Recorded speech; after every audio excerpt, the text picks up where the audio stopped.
Hi, it's me again. First, I want to say thank you. Thank you for listening to my story. When I recorded that first episode, my hands were shaking. I almost deleted it 3 times before I hit save. I didn't know if anyone would care about the life of a single mom just trying to make it through each day. But you're here. You came back. And that means more to me than you'll ever know. Someone left a comment asking if things got better. If Leo's birthday turned out okay. Well, let me tell you what happened this week. You remember I mentioned Leo's 4th birthday was coming? Well, it arrived. And I thought I was ready. I wasn't. The truth is, I started planning this party 2 months ago. 2 months. I had a Pinterest board with 73 pins. I watched YouTube tutorials on how to make dinosaur cakes. I practiced frosting techniques at midnight after Leo went to sleep, using graham crackers because I couldn't afford to waste real cake. Every night for weeks, I'd add items to my shopping list, then cross them off, then add them back. The cake ingredients, decorations, party favors for his 12 preschool friends, juice boxes, paper plates with dinosaurs on them, because God forbid they're just plain napkins. I did the math over and over. $126 total. That's what it costs to give your 4-year-old a normal birthday party. For context, that's also my grocery budget for 2 weeks. But I'd been saving. Skipping lunch at work and telling myself I wasn't really hungry. Walking 40 minutes instead of taking the bus. Buying the store brand everything. Because this is what mothers do, right? We sacrifice. We make it work. We make magic out of nothing. The night before his birthday, I couldn't sleep. I lay in bed at 2 a.m., then 3 a.m., then 4 a.m., running through my mental checklist. Did I remember to buy candles? Yes. Did I confirm with the other parents? Yes, 3 times. Did I clean the apartment until it sparkled? Yes, even the baseboards nobody would look at. At 4:30 a.m., I got up and went to check on Leo. He was still asleep, clutching that worn stuffed elephant, Mr. Trunk, that he's had since the day he was born. It was a gift from his father, actually. One of the only things he left behind that matters. I stood in Leo's doorway, watching his little chest rise and fall, and I made him a promise. I whispered it out loud in the dark. Today will be perfect. I'll make sure of it. But here's the thing nobody tells you about being a single parent. You can't buy your way out of loneliness. Not yours and not your child's. The morning started beautiful. Leo woke up and saw the balloons I'd tied to his bedpost, and his face just lit up. He jumped on my bed yelling, "It's my birthday. It's my birthday." And for a moment, everything felt right. We made pancakes together. Well, I made pancakes while he helped by cracking eggs and getting shell everywhere. He wanted them shaped like dinosaurs, so I tried my best. They looked more like blobs, but he said they were perfect. "Mama, you're the best pancake maker in the whole world," he said, syrup dripping down his chin. I wanted to freeze that moment forever. By noon, I had transformed our small living room. Green streamers, paper palm trees, volcano centerpieces.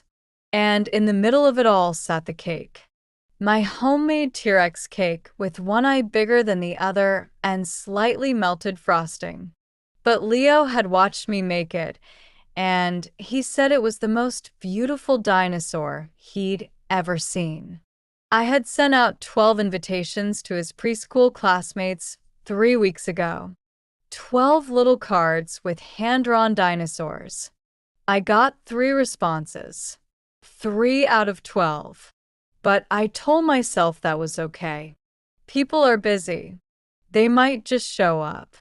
It'll be fine. The party was supposed to start at 3 p.m. At 3:15, there was a knock. Finally, I opened the door with my biggest smile ready. It was Jessica from downstairs with her twins, Marcus and Maya, both 4 years old, both in matching dinosaur shirts. I saw it happen, that shift in her expression. From friendly to Pity. Leo was thrilled, though.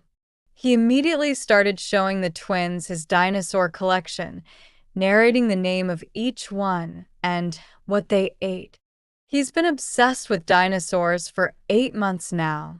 At 3:30, I checked my phone. No messages. No calls. At 4 p.m., I was standing in my kitchen, staring at a table covered with food for 15 children.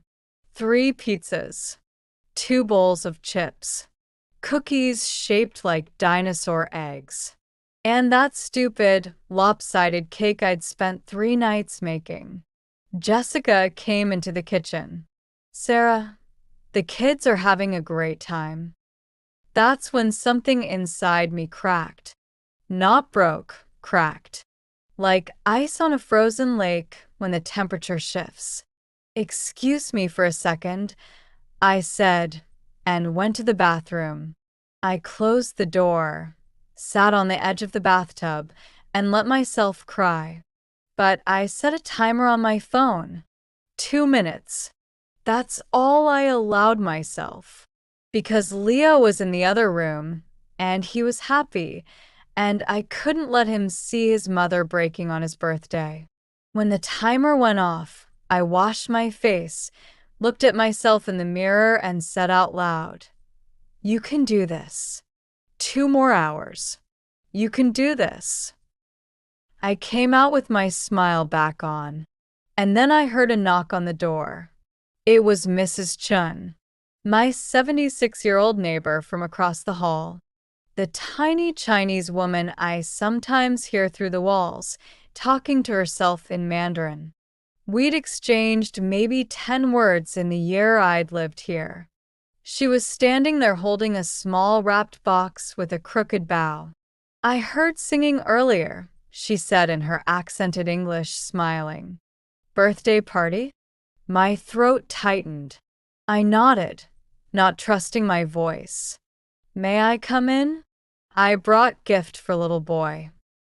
Mrs. Chin came in, and Leo ran up immediately. "Hi, I'm Leo. It's my birthday. I'm 4. Do you like dinosaurs?"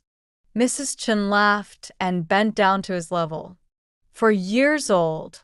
So big. I like dinosaurs very much.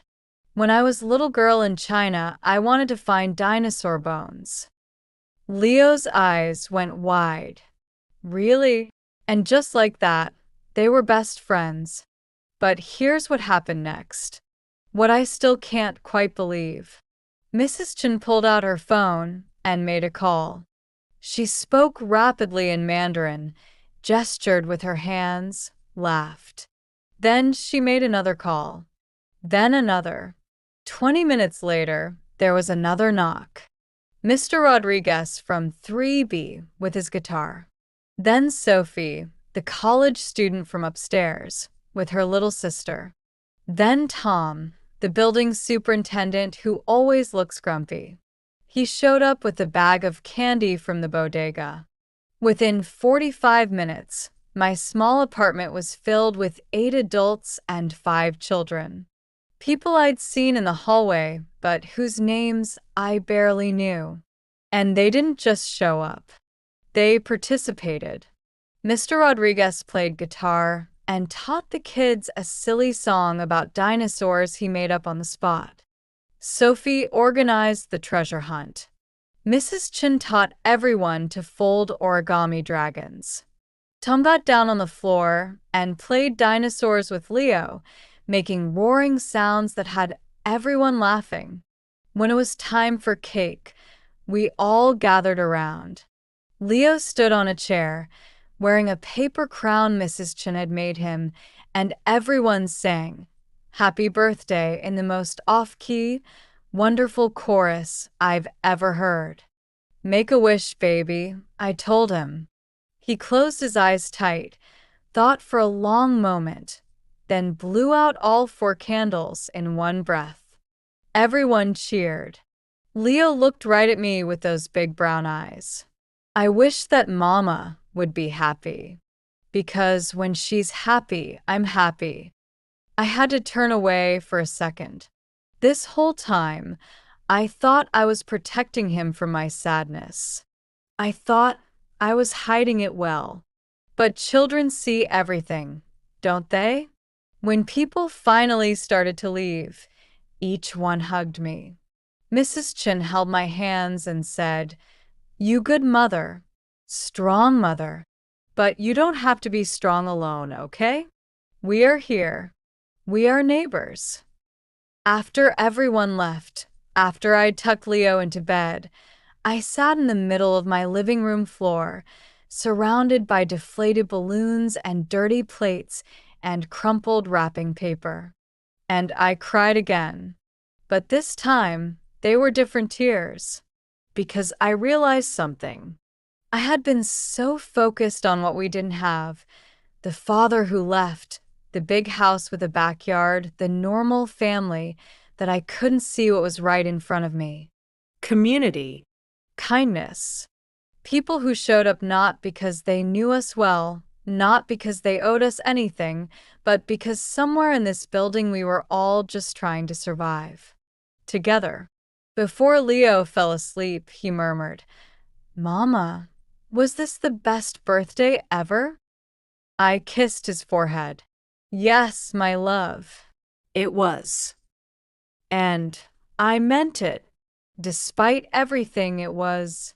But here's what I didn't tell him. Here's what I'm telling you now. That morning, before the party, I received an email. A job offer from a company in Boston. A management position. Better pay, significantly better pay. Health insurance that would actually cover Leo's dental work. A signing bonus that would let me stop calculating every single purchase I make. Everything I thought I wanted. Everything I'd been working toward. The only problem? It would mean leaving. This apartment. This building. These people who showed up today. Mrs. Chun. Mr. Rodriguez. Even Tom. They're giving me 1 week to decide. I've made a list. Pros and cons. Pros of taking the job. Money. Stability. Better schools for Leo. A chance to start fresh. A career instead of just a job. Cons. Leaving the only place Leo's ever known. Starting over completely. No support system. Being truly alone again. But here's what's not on the list. Here's what I can't quantify. Today, I watched strangers become friends. I watched my son's face light up not because of presents or cake, but because people cared. People showed up. How do you put a price on that? How do you walk away from that? So that's where I am right now. 6 days to decide. 6 days to choose between the life I planned and the life I'm building. Next week, I'll tell you what I decided. And I'll tell you about the conversation I had with Leo that changed everything. Because kids, they have this way of seeing the truth when we adults are too busy overthinking. Thank you for being here. Thank you for listening to my messy, complicated, beautiful life. Thank you for making me feel less alone. If you're out there, struggling, trying to decide between what's safe and what's real, I see you. You're not alone either. Until next time, Sarah.